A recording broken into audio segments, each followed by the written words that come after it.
Hello students, आज हम करेंगे एक्सरसाइज 7.1 क्वेश्चन नंबर। अब आगे करेंगे हम question number third. Find the ones digit of the cubes of the following numbers. So student, आप यहाँ आपको क्वेश्चन दे रखा है, जैसे क्वेश्चन नंबर ए आपको दे रखा है 19, लेकिन क्या बोला है, find the ones digit of the cubes. इनको आपको पहले क्यूब्स करना और फिर इनके वंस डिजिट निकालना है। लेकिन स्टूडेंट्स, अगर मैं देखिए यहाँ पे बड़े बड़े नंबर्स दे रखे हैं 3331, कितना बड़ा नंबर है 3331।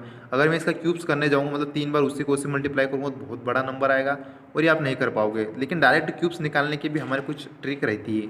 ठीक है, डायरेक्ट क्यूब कैसे निकाले जाते हैं वो मैं आपको बताता हूँ। सो स्टूडेंट्स, अब क्वेश्चन नंबर थर्ड का ए मैं आपको बता रहा हूँ। जैसे क्वेश्चन नंबर थर्ड का ए आपका 19 का क्यूब निकालना है। उसके वंस प्लेस पे क्या है, जैसे वंस प्लेस क्या होता है 1008 है आपके पास, तो वंस प्लेस क्या होगा, जो 8 है ना, इसको बोलते हैं वंस प्लेस।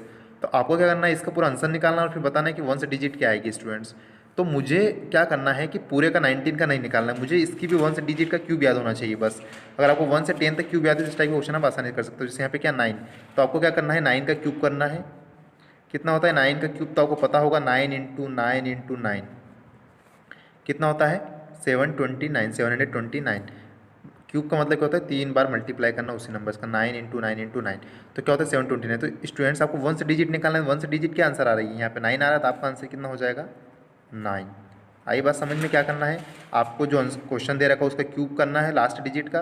तो 9 का क्यूब करूँगा, जो भी आंसर है उसकी लास्ट डिजिट आपको लिख देना है, वही आपका क्या होगा, आंसर होगा। ओके स्टूडेंट्स, अब आएगा question number fourth. Question number fourth है find the cubes of each of the following numbers. आपको अब क्या करना है, क्यूब्स फाइंड करना है स्टूडेंट्स। तो मैं आपको बताने वाला हूँ क्वेश्चन नंबर फोर्थ का डी वाला बता देता हूँ मैं आपको, जो क्या है डेसिमल के फॉर्म में। तो डेसिमल का भी बता दूंगा कि डेसिमल के कैसे आपको क्वेश्चन करना रहेंगे। Okay, question number D, question number fourth का।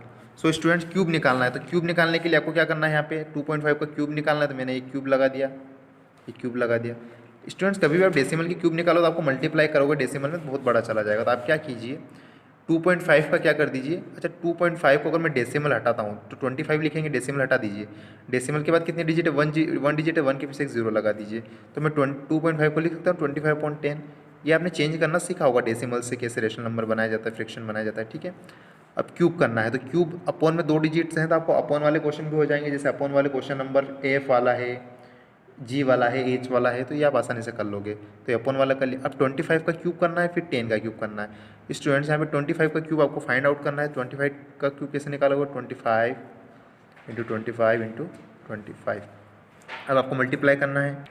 तो ये देखिए यहाँ पे मल्टीप्लाई आपको करना है, आपका आंसर कितना आएगा, ये देखिए यहाँ पे आपको आंसर आएगा 15,625/1000। ठीक है, 1000 क्यों लिखा है मैंने, क्योंकि 10 का भी क्यूब करेंगे। ठीक है, अब आगे वापस क्या करना है, डेसिमल में क्वेश्चन था, डेसिमल में आंसर लाना है। कितने जीरो है, 1 2 3 जीरोज हैं, तो पीछे से 3 डिजिट छोड़ दीजिए, 1 2 3 और डेसिमल लगा दीजिए। क्या आएगा आपका आंसर 15.625। हमेशा डेसिमल पीछे से आपको वैल्यूज़ आपको छोड़ना है। ठीक है, 1 2 3 और यहाँ पे डेसिमल लगा दीजिए, तो आपका आंसर होगा। ओके स्टूडेंट, जैसे आपको सारे क्वेश्चन करना है।